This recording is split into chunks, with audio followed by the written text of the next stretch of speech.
Hello student, कैसे हैं आप लोग।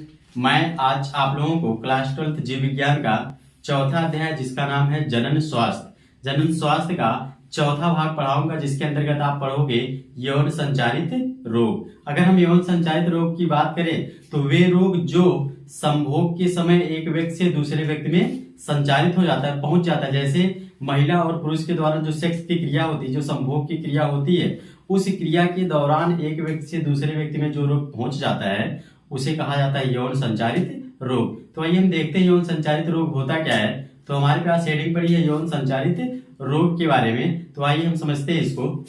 देखिए लिखा है यौन संचारित रोग क्या होता है। तो यहाँ पे हम लिखेंगे वे रोग जो संभोग के समय एक व्यक्ति से दूसरे व्यक्ति में संचारित होता है।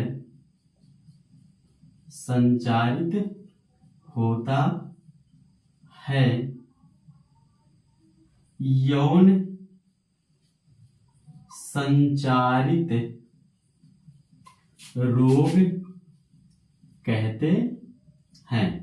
आइए हम यहाँ पे बता दें, जो हमने पॉइंट लिखा है इसका मतलब क्या है, आपको एक बार समझा देते हैं। तो लिखा है वे रोग जो संभोग के समय, कहने का मतलब जो महिला और पुरुष सेक्स की क्रिया कर रहे होते हैं उस समय एक व्यक्ति से दूसरे व्यक्ति में संचारित होता है, ऐसे रोग को यौन संचारित रोग कहते हैं। आगे लिखेंगे इन्हें रजित रोग भी कहते हैं। इनको दूसरे नाम से जानते हैं, कौन सा रोग? रजित रोग भी कहते हैं। फिर आगे आएंगे यह रोग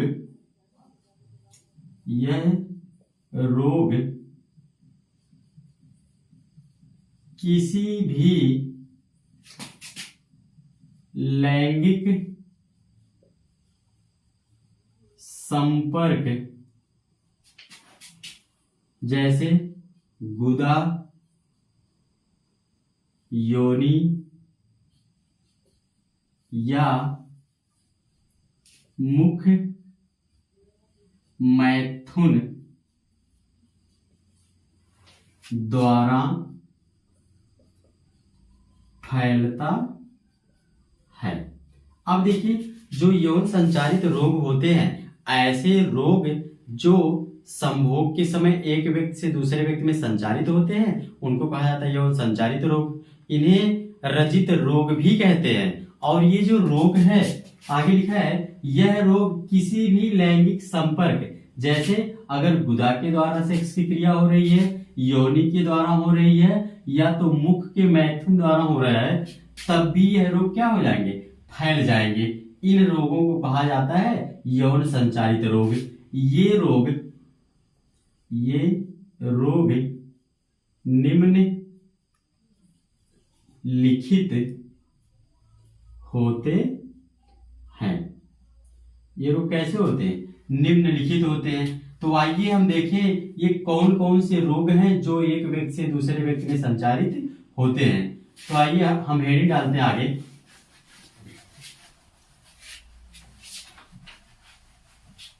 हमारे पास हेडिंग होगी कौन सा पहला रोग है उसको हम देखेंगे। तो पहला जो रोग है उसको कहा जाता है उपदंश। उपदंश का मतलब होता है इंग्लिश में सिफिलिस। अब देखिए यह उपदंश रोग क्या होता है। तो अगर हम उपदंश रोग की बात करें तो इसको आप जानेंगे, लिखेंगे हमारे साथ। यह रोग ट्रिपोनेमा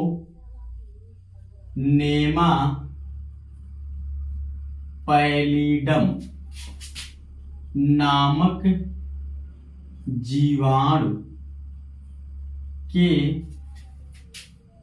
संक्रमण से फैलता है। अगर बात करें ये जो उपदंश रोग है, यह रोग कैसे फैलता है, तो आप इतना पॉइंट याद रखेंगे, यह रोग ट्रिपोनेमा पैलिडम नामक क्या जीवाणु, मतलब ऐसा रोग बताइए, ऐसा यौन संचारित रोग बताइए जो जीवाणु के कारण फैलता है। तो कौन सा रोग? उपदंश रोग। और जीवाणु का नाम क्या? ट्रिपोनेमा पैलिडम नामक जीवाणु के संक्रमण से फैलता है। अब इस रोग के लक्षण को हम लिख लेते हैं। इसका लक्षण क्या होता है? इसका जो लक्षण होता है इसमें आप जानेंगे, बाह्य जननांगों में घाव, रोम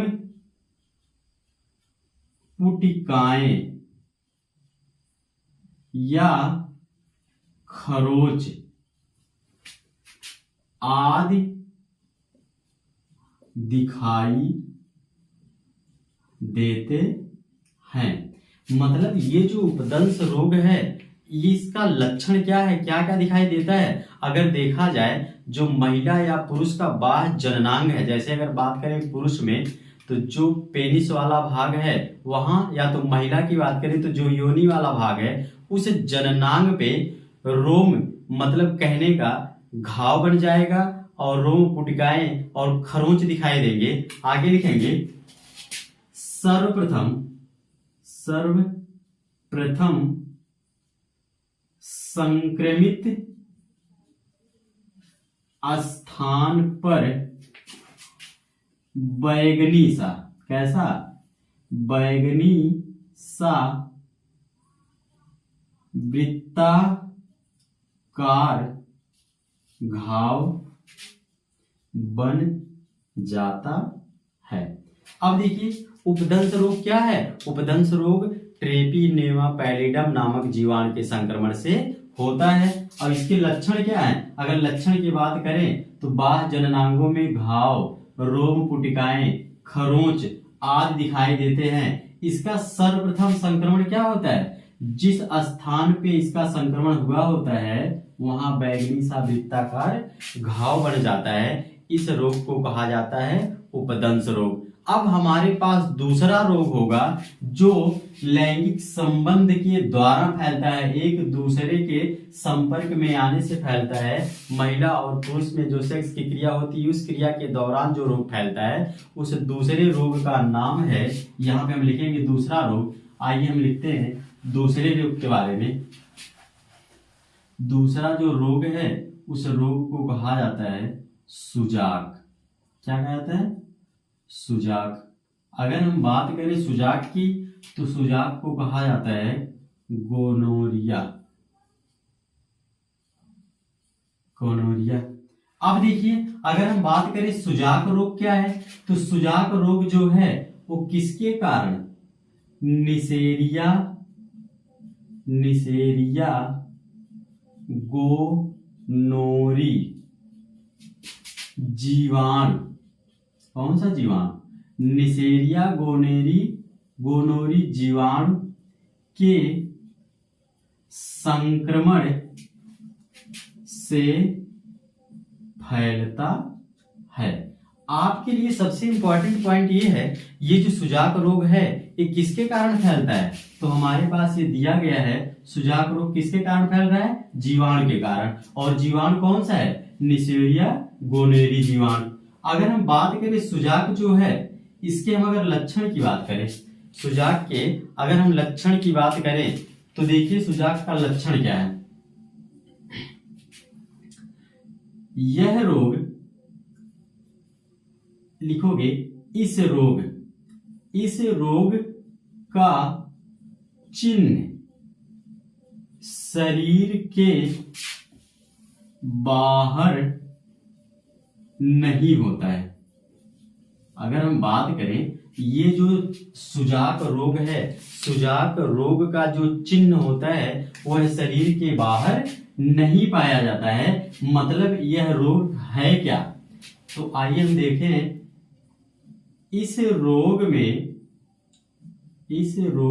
में स्त्री एवं पुरुष के मूत्र मार्ग में सूजन तथा सूजन हो जाती है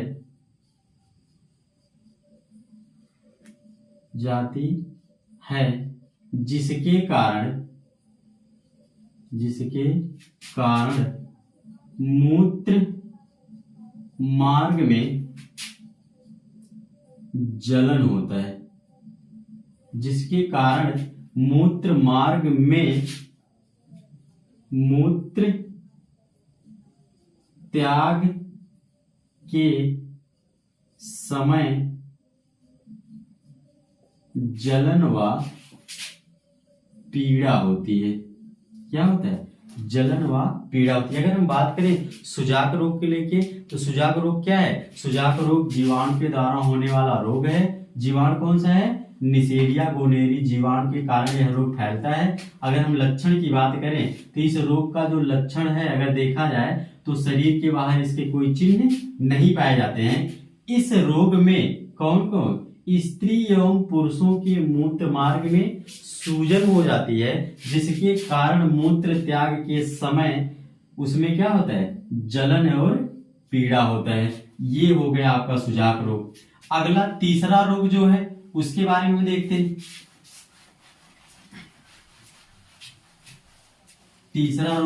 तीसरा जो रोग है उसकी हम बात करें तो उसको कहा जाता है जननांगों के मस्से। जननांगों के मस्से, देखो हेडिंग से ही मतलब समझ में आ गया। जननांगों के मस्से मतलब जनन अंग में क्या हो जाए? मस्से हो जाए। आइए देखते हैं है क्या रोग। अगर हम इस रोग की बात करें तो इस रोग का कारण क्या होगा? कारण, अगर हम इस रोग के कारण की बात करें तो यहां पर लिखा है यह रोग मानव पेपिलोमा विषाणु। किसके कारण? यह रोग मानव पेपिलोमा विषाणु के संक्रमण से फैलता है। अब देखिए इसमें आप याद क्या करोगे? अगर आपको जानना है कि जननांगों के मस्से हैं क्या, तो आप इसमें याद करोगे जननांगों के मस्से जिसके कारण होते हैं वह जीवाणु है कि विषाणु? वह क्या है? विषाणु। और विषाणु कौन सा है? मानव पेपिलोमा विषाणु। इस विषाणु के कारण जननांगों के मस्से हो जाते हैं। अगर हम बात करें लक्षण की, इस संक्रमण के फलस्वरूप स्त्रियों की योनि या ग्रीवा में मस्से निकल आते हैं। अब देखिए जो बाद में कैंसर में बदल सकते हैं। अब देखिए अगर आपसे कोई पूछे कि बताइए जननांगों के मस्से क्या है, तो जननांगों के मस्से एक ऐसा रोग है जो यौन संबंधों के द्वारा महिला और पुरुष जब यौन संबंध कर रहे होते हैं उसके समय यह रोग एक व्यक्ति से दूसरे व्यक्ति में चला जाता है। अब होता क्या है? तो यह जो है विषाणु के द्वारा फैलने वाला रोग है। विषाणु का नाम मानव पेपिलोमा विषाणु होता है। मानव पेपिलोमा विषाणु है। अब देखिए इसका लक्षण क्या है? इस रोग के इस संक्रमण के फलस्वरूप किसमें? स्त्रियों की योनि, स्त्रियों की क्या? योनि या ग्रीवा में क्या निकल आते हैं? मस से निकल आते हैं, मतलब कहने की जो महिला का जननांग है उस जननांग पे क्या निकल आते हैं, मस से निकल आते हैं। और ये जो मस से है बाद में कैंसर के रूप में हो सकते हैं। यह रोग जो है, इस रोग को हम कहते हैं क्या, जननांगों के मस से। अब आइए हमारे पास चौथा रोग है, कौन सा, इसको देखा जाए। चौथे रोग की अगर बात करें तो चौथा रोग हमारे पास होगा जननांगों का हर्पिस रोग। कौन सा रोग, जननांगों का हर्पिस रोग। अगर बात करें ये जननांगों का हर्पिस रोग क्या है, तो इसमें कारण क्या है, किसके कारण यह रोग होता है, तो हम याद करेंगे हर्पिस, जैसे लिखोगे यह रोग हर्पिस सिंप्लेक्स विषाणु 2, किसके कारण, आप इस रोग को याद रखेंगे, ये जो जननांगों के मस्से है वो किसके कारण होता है, हर्पिस सिंप्लेक्स विषाणु 2 के संक्रमण से फैलता है।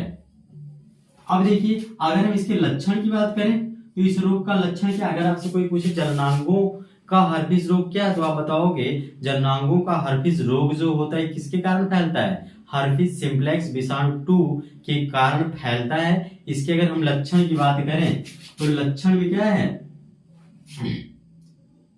इस रोग के संक्रमण से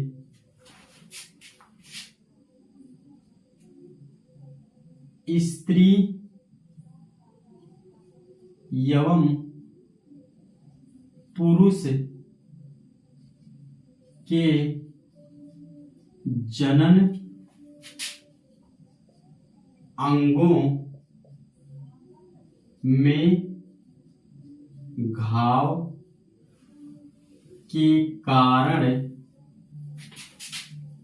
जनन अंगों से पानी निकलता है। अगर हम बात करें कि जननांगों का जो हर्पिस रोग है, इस रोग में क्या होता है, अगर देखा जाए हर्पिस सिंप्लेक्स विषाणु 2 के संक्रमण से यह रोग होता है।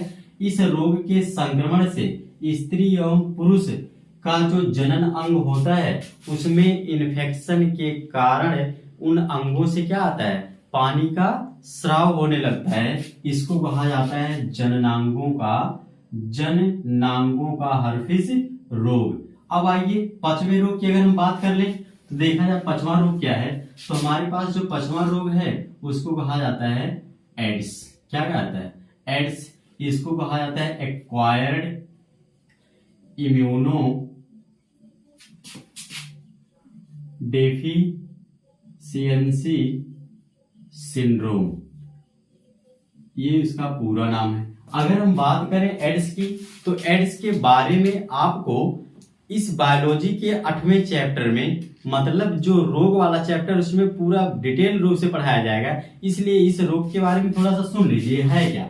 अगर हम इसकी बात करें एड्स की तो एड्स जो है उसका पूरा नाम क्या है, acquired immuno deficiency syndrome. Syndrome होता क्या है, तो अगर हम सिंड्रोम की बात करें तो ये सिंड्रोम जो होता है बीमारियों का समूह होता है। बीमारियों के समूह को हम क्या कहते हैं, सिंड्रोम। अब इसमें अगर हम बात करें तो इसमें आनुवांशिक पदार्थ क्या होता है, RNA, और होता है HIV विषाणु, या तो कहा जाता है रिट्रोवायरस। क्या कहता है, रिट्रोवायरस।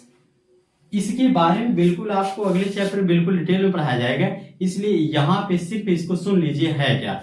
अब हमारे पास आइए अगली जो हेडिंग है, ये जो यौन संचारित रोग हो रहे हैं उनसे कैसे बचा जाए। तो आइए हमारे पास अगली हेडिंग है यौन संचारित रोगों की रोकथाम। यौन संचालित रोगों की अगर रोकथाम को देखा जाए तो यौन संचालित रोगों की रोकथाम में क्या क्या है, तो आइए हमारे पास सबसे पहला पॉइंट है, जिसमें हम लिखेंगे अनजान तथा अनेक व्यक्तियों के साथ लैंगिक संपर्क नहीं बनाने चाहिए। अब देखिए, मतलब यौन संचालित रोग कैसा रोग है? वह रोग जो स्त्री एवं पुरुषों में इंटरकोर्स संभोग के समय यहां से वहां तक पहुंच जाएंगे, मतलब एक व्यक्ति से दूसरे व्यक्ति में संचारित हो जाएंगे। कब? संभोग के समय जो रोग होते हैं इधर से उधर चले जाते हैं, उसको कहा जाता है यौन संचालित रोग। तो उससे बचने के क्या उपाय हैं? तो यहाँ पे उपाय लिखा गया है, अनजान तथा अनेक व्यक्तियों के साथ लैंगिक संपर्क नहीं बनाने चाहिए। समझे? दूसरा पॉइंट, लैंगिक संपर्क के समय अवरोध विधियां जैसे